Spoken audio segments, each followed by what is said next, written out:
வணக்கம் நேயர்களே, நம்ம இன்றைக்கி அன்னலட்சுமி கிச்சனில் பார்க்க போகிற டிஷ் பார்த்திங்கன்னா சேப்பங்கிழங்கு ரோஸ்ட்டு. நான் இதுக்கு வந்து ஒரு 7 சேப்பங்கிழங்கை எடுத்து க்ளீன் பண்ணிவிட்டு நல்லா குக் பண்ணிவிட்டு தோலை உரித்து கட் பண்ணி வச்சுருக்கேன். இது எப்படி ரோஸ்ட் செய்யலாங்கிறது பார்க்கலாம். இப்படி ஒரு பவுல் எடுத்துக்கோங்க. இந்த பவுலில் ஃபஸ்ட்டு சீரக பொடியாக இருந்ததுன்னா பொடியாக போட்டுக்கோங்க. மேரினேட் பண்ணி வச்சிடலாம்.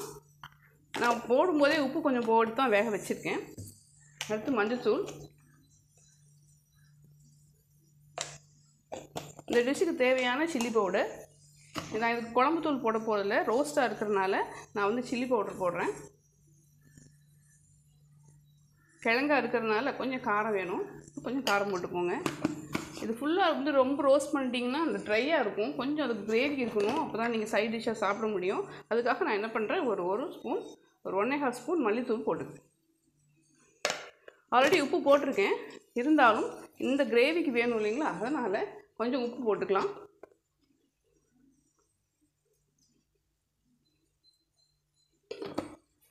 இப்போ இது வந்து நம்ம வந்து மிக்ஸ் பண்ணணும். இது தண்ணி விட்டு மிக்ஸ் பண்ணுறத விட இது வந்து எல்லா காரம் எல்லாமே இருக்குது, புளிப்பு மட்டும் இல்லை. ஸோ நான் வந்து கொஞ்சம் புளி வச்சுருக்கேன். அந்த புளி என்ன பண்ண புளி தண்ணியை இதில் தெளிச்சிக்கிறேன். இந்த புளி தண்ணியை தெளிச்சிட்டு இது ஒரு பேஸ்ட்டாக ஆக்கிட்டு அதுக்கப்புறம் நம்ம இது எல்லாத்தையும் போட்டு நான் மிக்ஸ் பண்ணி உங்களுக்கு எப்படி இருக்குங்கிறத காட்டுறேன். இப்போ நீங்கள் பார்க்கலாம், நான் மேரினேட் பண்ணி ஒரு 1/2 அன் ஹவர் இது அப்படியே வச்சுருக்கேன். இப்போ நம்ம இதை எப்படி ஃப்ரை பண்ணலாங்கிறத பார்க்கலாம். ரொம்ப ஆயில் தேவையில்லை, கொஞ்சமாக ஆயில் போட்டு தான் நம்ம பண்ண போகிறோம். நம்ம இப்போ பேனில் ஆயில் விட்டுருக்கேன். நல்லா அடிக்கனமான பேன் போட்டுக்கோங்க, அப்போ தான் கொஞ்சம் பொறுமையாக வேகணும், ரோஸ்ட் ஆகணும். நான் ரொம்ப ஆயில் விடல, பார்த்திங்கன்னா தெரியும், கடலெண்ணெய் செகண்டில் விட்டுருக்கேன்.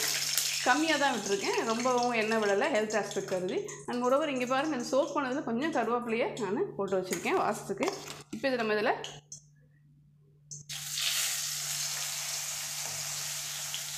எடுத்து போடலாம். உங்கள்கிட்ட பாருங்கள், நிறையா இருந்ததுன்னா 2 தடவை கூட நீங்கள் போட்டு எடுத்துக்கலாம். உங்கள் வெசல் தகுந்த மாதிரி தான். இப்போ நான் வச்சுருக்கிறதுக்கு இந்த வெசல் போதும், அதனால் நான் ஒரே இதை போட்டுட்டேன். நிறைய நீங்கள் இருந்தாங்க, நிறைய பேர் செய்யணும் அப்படின்னு நினச்சிங்கன்னா நீங்கள் 2 ஷிஃப்டாக கூட போட்டு எடுத்துக்கலாம். அதுக்குன்னு எண்ணெய் கூட விடணும்னு அவசியம் இல்லை. இது எல்லாத்தையும் இப்படி நல்லா பிரித்து விட்டு எண்ணெய் மேலே படுற மாதிரி போட்டுக்கோங்க.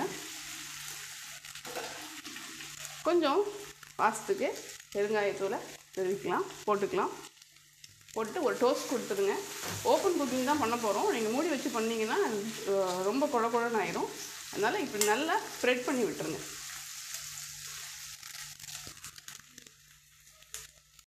இப்போ பாருங்கள், நான் ஓப்பன் குக்கிங் தான் பண்ணியிருக்கேன். இதை எடுத்து கேர்ஃபுல்லாக இப்படி போடுங்க, இல்லைன்னா வந்து அது அப்படியே உடஞ்சிரும். இன்னொரு விஷயம், நீங்கள் இதை வந்து நல்லா டீப்பாக ஃப்ரை பண்ணிட்டீங்கன்னா ரோஸ்ட் அப்படியே ஒரு மாதிரி இருக்கும், டேஸ்ட்லெஸ்ஸாக இருக்கும் உள்ளார உள்ளது. இது மாதிரி நீங்கள் பொறுமையாக வச்சிங்கன்னா டேஸ்ட்டாக இருக்கும். ஆயிலும் கொஞ்சமாக கன்சியூம் ஆகும், ஹெல்த்துக்கும் ரொம்ப நல்லது. எல்லாம் பொட்டேட்டோ பண்ணுற மாதிரி தான்.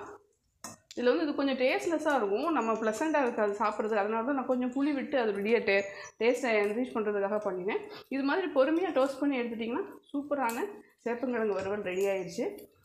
சேப்பங்கிழங்கில் வந்து நம்ம இது ஒன்று தான் பண்ண முடியும், வேறு குழம்புலாம் வச்சா பொங்கல் அப்பெல்லாம் சாம்பாருக்கு ஒரு 2 தான் போடுவாங்க.